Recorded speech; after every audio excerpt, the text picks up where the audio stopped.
For the purposes of the podcast, let's stretch that a little bit and say, what influence do you have as a leader that you don't even realize?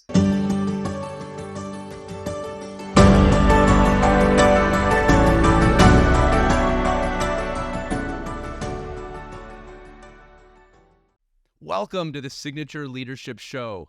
I'm Jamie Mason Cohen, and we help world-class leaders uncover their authentic selves. And our guest today is Jeff Tobe. Jeff is one of the leading speakers in North America. His clients include everyone from Pepsi-Cola International, the Dubai Water Authority, PNC Bank, Microsoft, Remax International, and more. Now, he's a certified speaking professional who is chosen by readers of Convention and Meetings magazine as one of the top 15 speakers in North America. Now, one thing I really respond to in Jeff, well, there's more than one, is he's a serial entrepreneur who not only is he one of the leading speakers, he also is a leading speaking agent. So he helps clients match speakers to their event, their conference, to whatever their needs are with training.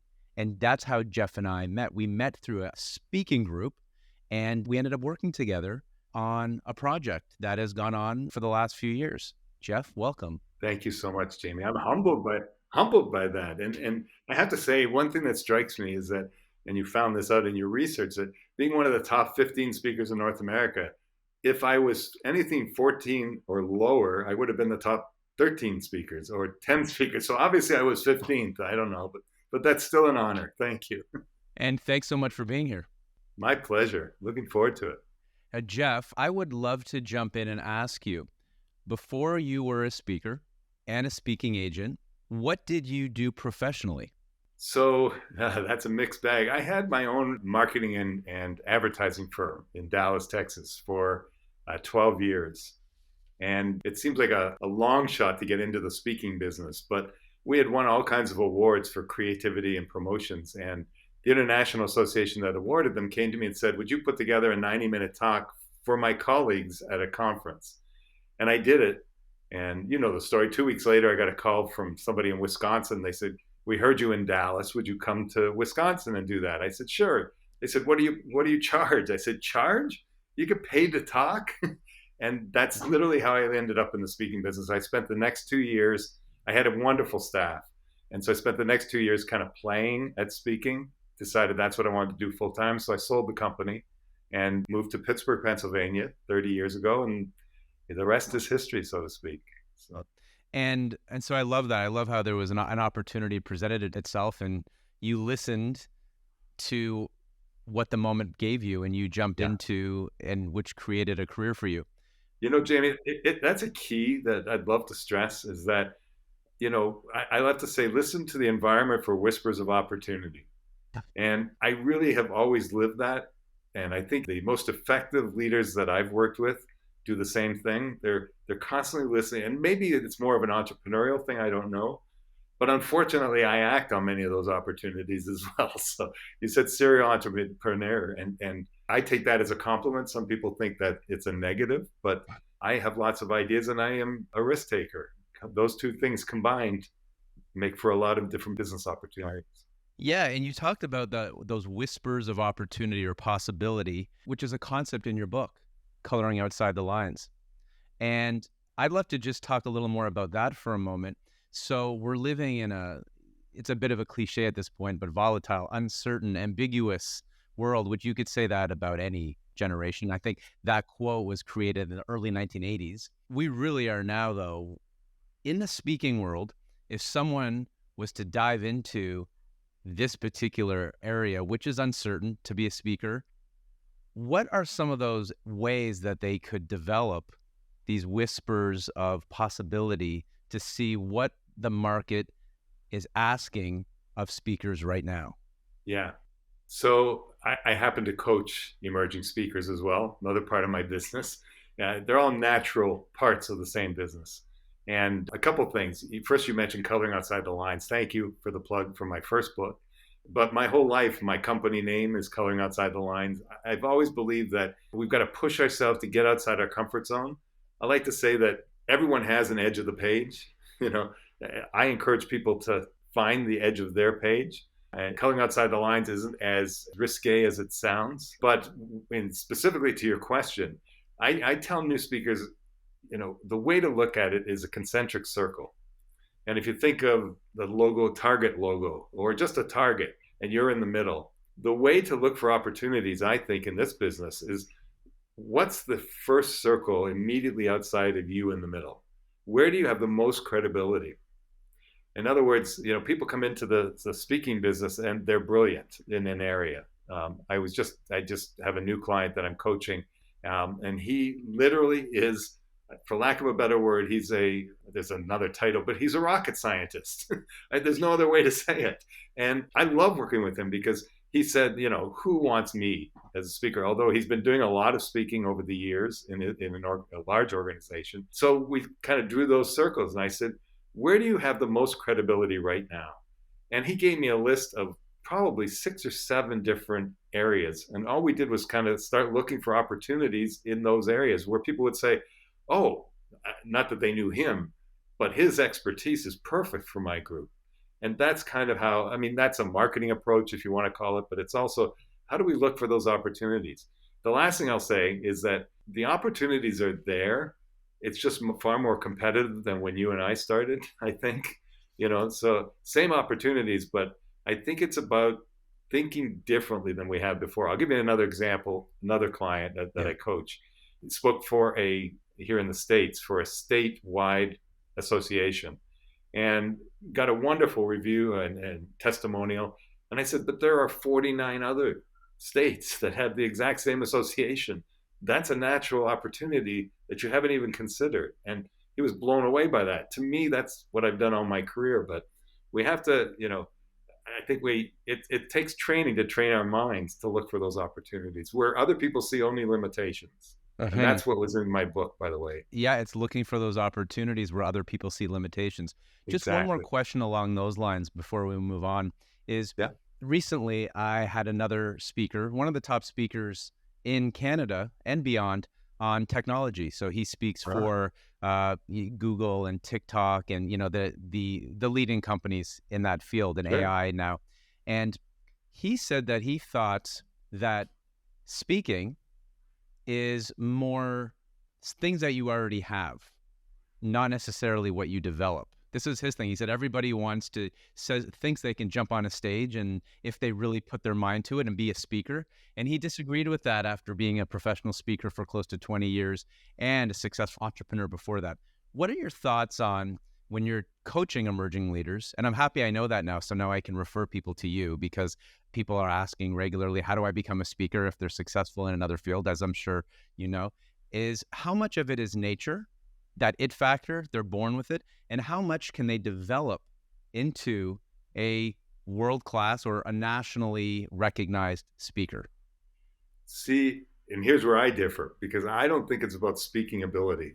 My clients, I don't even question their speaking ability. Don't come to me if you can't speak in front of a large group. There's Toastmasters International you can go to and learn how to speak in front of a group. My job is to shorten the runway of getting into the speaking business.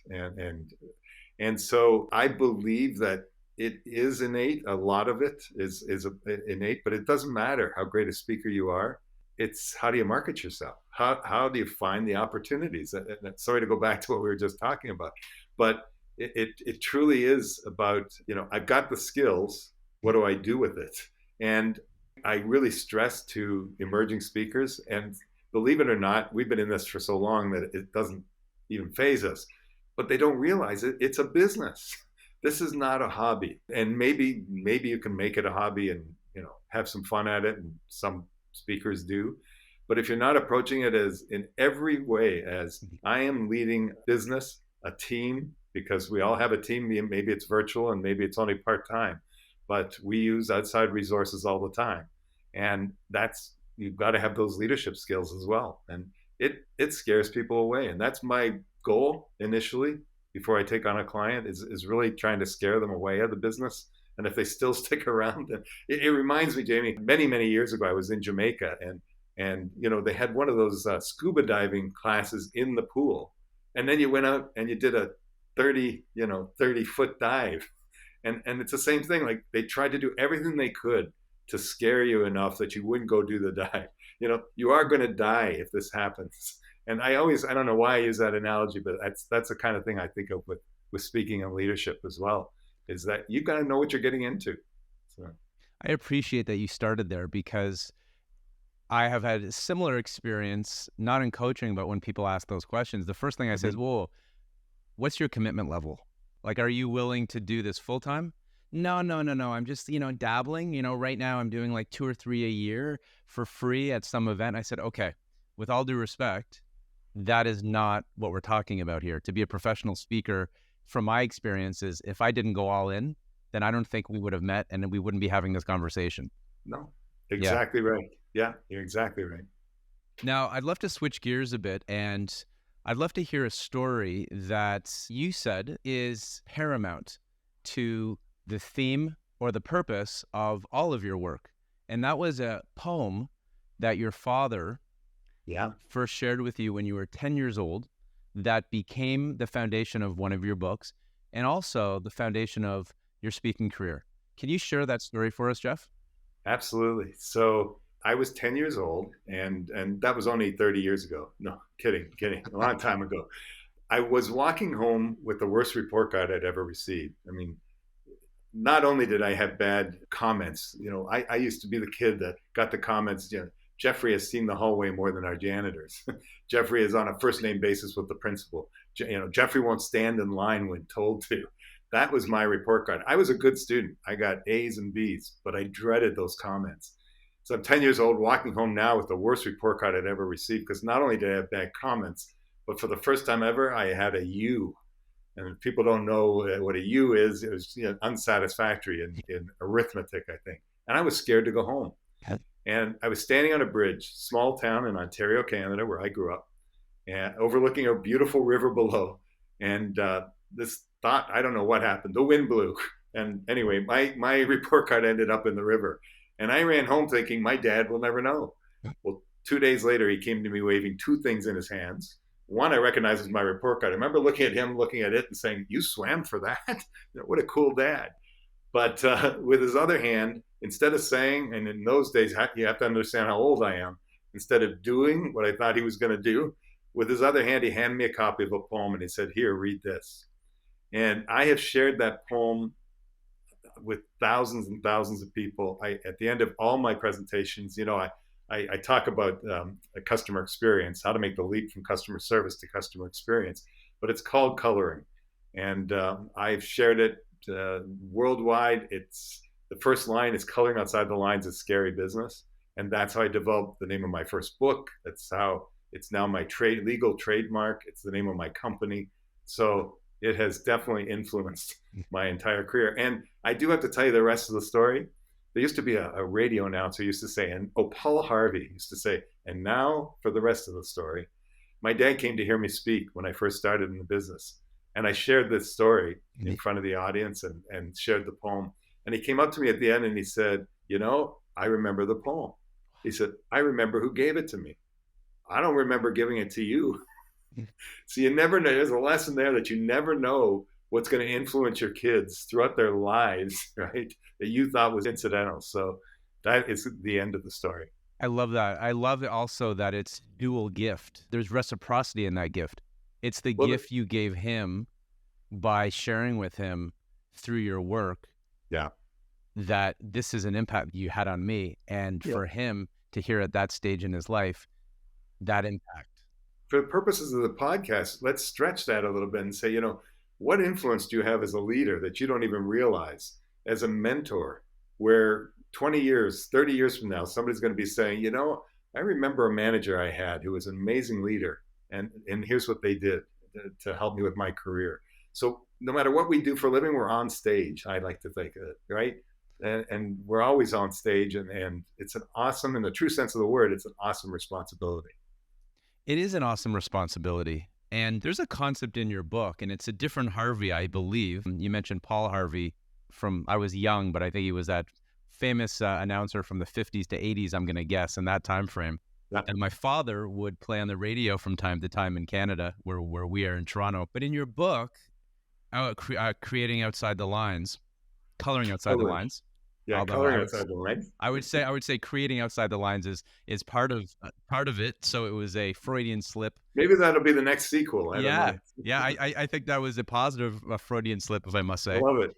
What is the Harvey Principle? Because I read most of this book, and that particular idea, when I read a chapter in a book, I ask myself, what can I use of value to me and project out into the world or use in the world? And this was one particular idea that really resonated with me, to ask myself, how could I bring more of this into my speaking and my training and the other things that I do, Yeah. podcasting, in 2024? The Harvey Principle.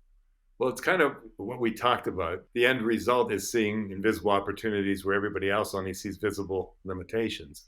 And where that came from is that, the old movie Harvey, and I'm sure you're too younger to remember, but I remember watching the movie Harvey, and it's Jimmy Stewart was the main actor. And Jimmy Stewart's character was the only one who could see this 6-foot white invisible rabbit that he named Harvey. It later became a Broadway play. And I watched it as a kid, took it at face value, very entertaining. But about, now 10, 12 years ago, I rented it. Remember when you could rent movies? I rented it to watch with my daughters. And for some reason, I watched it from a whole different perspective. And the entire theory, Jamie, is it's about perspective. We need to train ourselves to see the world from their perspective as leaders, our followers, as a company, whatever, for our customers, see the world from their perspective and see the way that they see what you do, if that makes sense. So back to the Harvey Principle, I watched it from a whole different perspective. And by the end of it, I started to question whether or not he was the crazy one, because at the beginning of the movie, they want to commit Jimmy Stewart's character to a mental institution. He's obviously crazy. He's the only one who can see this 6-foot white rabbit. He's named Harvey. But watching it from a different perspective and questioning if he was the crazy one, I started to think maybe it's everybody who couldn't see Harvey who was crazy. And it led me to, it's a whole chapter in the book, but the bottom line is learning to see invisible opportunities where everyone else sees only visible limitations. And I'll say that differently. Learning to see invisible opportunities where everyone else says it can't be done. Where everyone else says, we tried that in this industry, it doesn't work. Where everyone else says, we tried to implement that 4 years ago before you got here, it didn't work. Those kinds of things, that's where the opportunities lie. Yeah, it's embracing your weirdness or your distinctness or your differentiation. Absolutely. Yeah. When is it clear to you that a creative project is worth pursuing? So there, like I said, coloring outside the lines, there is an edge of the page. When I feel like someone can't define what their edge of the page is, it's not worth pursuing. And that's, I know that's kind of esoteric, it's kind of out there, but I don't know if God-given or what, but I think I have the ability to know, that there still has to be limitations based on the industry, based on, whatever it is. And why aren't you seeing them? So coloring outside the lines without falling off the page is my entire theory about looking for those opportunities. And on that note, I think it's a perfect time to transition. What I'd love to do is this 3-step process we're going to go through quickly is PRO. P is, I'd ask you to think of a problem or an opportunity or an aspiration in your particular, where you are right now in your life professionally. We're going to reframe it together on the spot and then see what the opportunity is in that moving forward. Okay. And we're going to look at your handwriting to see if there's any insights that can help give us some direction. So let me ask you this question. What's a specific area, Jeff, a problem, challenge, or an opportunity that you want to improve? What came to mind as soon as you said that was succession. I have two daughters, as I mentioned, who are very successful in their own worlds, who are not interested in taking over any of my 4 businesses that I have, actually. And I'd never culled, if that's the right word, anyone into the position of taking over the businesses, which is a big mistake on my part. But I'm almost ready. Not necessarily a speaking business, because as you know, it's very individualized and it's hard. I've gone down the path of trying to license people to do my material and everything else, but nobody does it like we do. But the other businesses are, I think, saleable, if that's a word. So I could look at selling them, but I don't want to. They're my babies kind of thing. And so that's one of the problems that I'm facing right now. Okay. So then let's talk about that succession. The next question for you is, why is that important to you and to your family, to those you serve? Yeah, I think that, part of it is definitely ego, and it's partially a legacy that I would like to leave. Especially in the speaker's bureau, I have what most people call salespeople, business development. It's a living for some of them. I have 4 people, and it's how they make their living. So I don't want to just stop things. And to be quite honest, I want that continued income as well, somehow, or a piece of it, I guess, too. That's important to my family. So thank you for that and for your honesty about the ego part of it, Yeah, because I don't know if I think we all have that a little bit. yeah. And then the third question before we jump into the handwriting is, if you had a magic wand, how would this challenge look instead? In 3 of the businesses, I would have somebody who's the obvious person to take over the business. Or, one Mhm. of them, I have 3 businesses. The other one is more of a passion. But I've created, I don't know if you've heard of Art Battle. I know you're in Toronto, but they're worldwide. And I brought Art Battle to Pittsburgh, and I don't want it to end. And I'll do it as long as I can, but I haven't got the person back up. So it would be to identify those people. Identify the right people to take over. Correct. Perfect. So can I ask you now to get out a blank piece of paper and a pen, Jeff? Okay. And can you write the following 2 sentences down and then write your signature underneath? Okay. Now, the reason I ask for those 2 lines is because they have a series of traits that, even though I would look at someone's handwriting for 3 hours in more depth, this gives me a snapshot in under 20 seconds of some of the traits that someone has beneath the surface to help shed light on what their strengths are and maybe areas that they might want to look improving. So can you hold that up? And I'm going to be looking virtually, of course, at the writing, and I'm going to ask spontaneous questions based on what I see Okay. that you can expand on or not. So can you hold up your page? Okay. So just give me a few seconds to look at this. Okay, keep holding it up. I'm just going to talk through a few things that jump out. So one is, you have in your writing itself a high level of integrity, walking your talk. Now, you see that. I'll show you the actual trait. I'm going to write on a Post-it note here so you can look after. Your middle zone O's are very clear and clean. My mom has these too. Not that first one I did, but these other ones. They're very circular. There's not a lot of lines in the middle. That tends to be someone who would want to surround themselves with people who walk their talk, who say they're going to do something and do it. And that is who you really are. So your signature is what you want the world to see. Right. That's your brand in the world, your authority. And the camera, my camera moved as I said that. And your writing underneath is who you truly are. So the first thing is, it might be obvious, but it's okay to state the obvious, is it would be important for you, consciously or unconsciously, to surround yourself with someone who you can trust to take over, who is honest, not just with themselves, not self-deceptive, but they're honest with other people. They do. Does that resonate with you as like a core value that you would Absolutely. look for in a person? And I started that part of the conversation by saying neither of my daughters want to do it, because I implicitly trust both of them, to do it. And that's where I started. So thank you for that. Yes. And as we move on, what those traits are, well, you might think, well, because I read the book, I know you a little bit, we become friends, that I would know this about you, but I can show you in the writing. There's this, both in the actual writing itself and the signature, there's someone who is a highly creative person.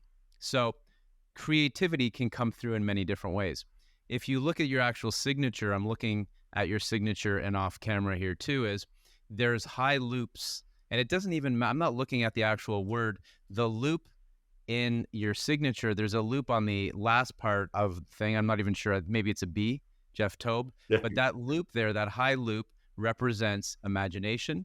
And because of how hard you press on the paper, that's a certain enthusiasm and passion of identifying your professional self with creativity.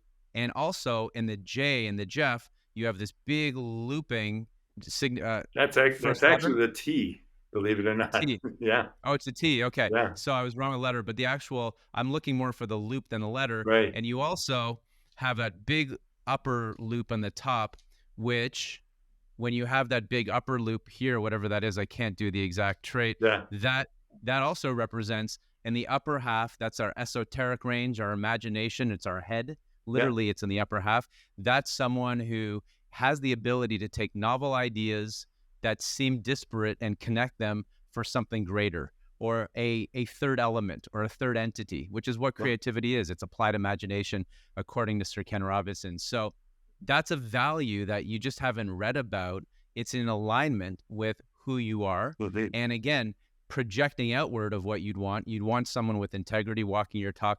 And that's not to say wanting your daughters. I'm sure they're a product of you and your wife. They have integrity. It's about whoever you choose. You want to be able to trust them implicitly that they are in alignment with what they say they're going to do, so that their employees trust them. You talked about customer relations and customer engagement, so that their employees trust them as well. And the second thing is you want someone who really is a reflection of your life's work, which is someone who can think differently, who can be right on that edge of being professional, moving forward, not being unnecessarily risky, because your handwriting there's a duality in all of us, or a paradox, like in Zen, right? The yin and the yang, where we can have these two seemingly different elements within us, but they correlate. In your case, your actual writing is not a risk taker. You're cautious in approach, and your handwriting is cautious. Stick with me for a moment. At the end of your signature, there's a line there. This line right here, if you notice, this is a line like this. I've seen this with, I won't name them because maybe people have bias toward politicians, but some very famous politicians and thinkers have had this line, which is literally a handout, which is a bit of a caution. It's not jumping in until they've done their due diligence, they've discovered what the path is, and then they're willing to jump in with a certain energy and dynamic energy. So you have that dynamic energy in your signature. You're fast thinking. Your mind sometimes is 10 steps ahead. You were the kid in school who could have had their hand up before the teacher even finished the question, because you're so fast on your feet and you're thinking ahead. It sometimes might have even seem as impatience. But who you really are is someone who is creative, thinks outside the box, is willing to take calculated risks that in the moment look as if you're jumping in, but you're not jumping in until you've scouted it out, you've looked at different options, and then you dive in. Yeah. But people are not seeing below the iceberg of all the steps that your mind has taken, as quickly as it may be, before you decide to move forward with that entrepreneurial activity, before choosing that person for succession. How is that resonating with you? Spot on. Yeah. And it's funny because for many years, my wife accused me of taking too many risks, until she realized just that I do my homework. Yes, it may be risky, but I like to think I know. Listen, I've had, like a lot of people, a lot of failures in business as well, but that's the risk you take. Sure. Thank you. Failure is, the most successful people have the most failure. Yeah. And your I, right? Someone might say, well, that's just one letter. Come on. Now, it is only one letter. I haven't seen this in 7 pages if you do this consistently. But the I that I've circled right here, that I tends to be correlated with independence. It tends to be independent of the good or bad opinion of other people, meaning, of course, you're going to have parental influence with your parents. You're going to have influence of your friends and people who have been mentors of yours. Ultimately, Jeff, that very firm upper stroke, it looks like it looks like a Roman numeral 1, right? What? Like that, like this and like this. Yeah. That tends to represent an independent thinker. So you have the independent thinker combined with the creative writing, the integrity, and a little bit of caution, where I'm not going to leap before I look. Agreed. And I think about the different options or possibilities. That is who I think might be helpful for you to bring to our articulation, or to the conscious of looking for someone who is creative, thinks outside the box, but is not a reckless risk taker, Right. and is really thought through in their own process, not yours, who is independent of the good or bad opinion of other people, yet they're not shut off from those people. They're cautious, but not to the point where they alienate people or push people too far away. And most importantly, they're grounded in integrity. They walk their talk in all they do, so people can trust them, and you can trust that you're handing over your life's work to someone who is the legacy that you've set moving forward. Perfect. Yeah, that's great. And that is my instant, not prescriptive so much, it's more of just what I'm seeing I love it. in who you are I love it. through the writing. Is there any analysis on the fact that I don't even remember how to write in cursive? Because I don't do that anymore. So, Well, yeah, most of us haven't written since fourth grade, and I analyze handwriting, and I have to remind myself of the gifts right. of handwriting, because when we write things down, even in the world of AI, we absorb information 30% more. University of Pennsylvania did a study, Jeff, that said that when students were watching TEDx talks or TED Talks, Yeah. and they took notes by hand instead of typing, there's an extra layer of reasoning and processing that goes into esoteric ideas. So if it's just facts, there's no difference between writing and typing, or, putting it on your phone. Mm-hmm. When it comes to higher level ideas, where there's a philosophical bent, a spiritual bent, or their mind has to go into abstract areas and make sense of it in the world, or meaning making, that's when, if you write by hand, even if you can barely make out your writing, it is going to last. It's going to be memorable. Yeah. It's going to have an impact more so than if you type, which is really lazy, because we can almost keep up with the typing as someone's talking. Right. And we're not really absorbing. It's more passive. Handwriting is more active. Wow. Okay. That's great. See, there's so much I can learn from you, Jamie. Well, likewise.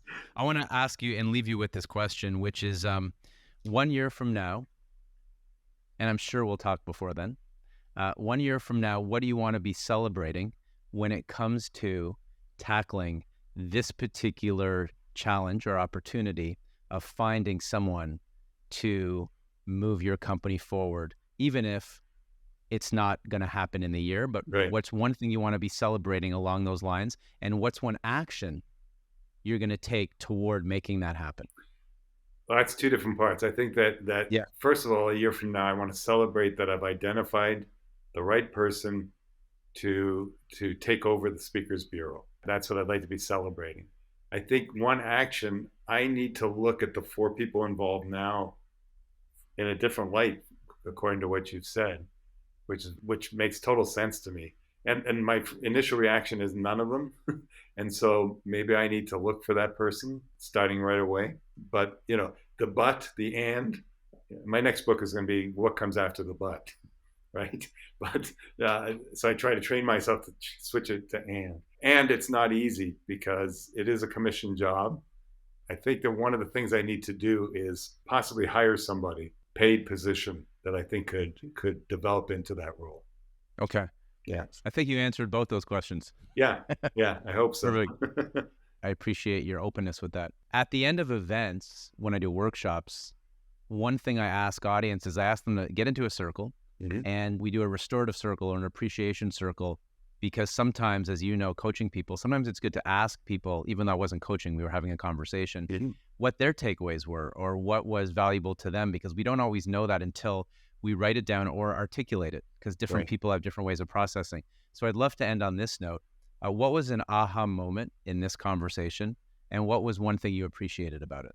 I think aha was just what you were just talking about. The person that I need to look for is very much like me. And I've always thought I'm good enough at what I do. I need to find the opposite. I do a lot of work with behavioral styles, as do a lot of speakers and trainers.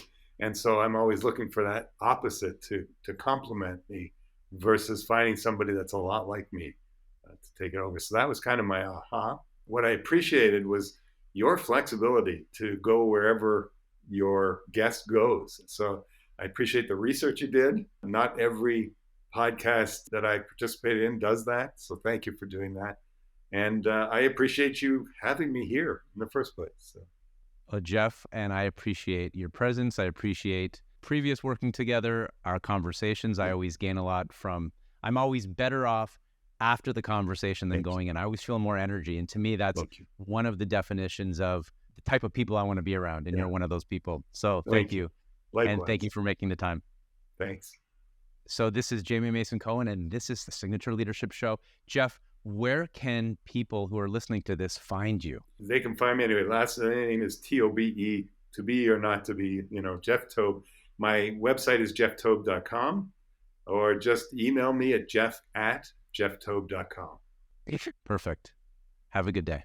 You too.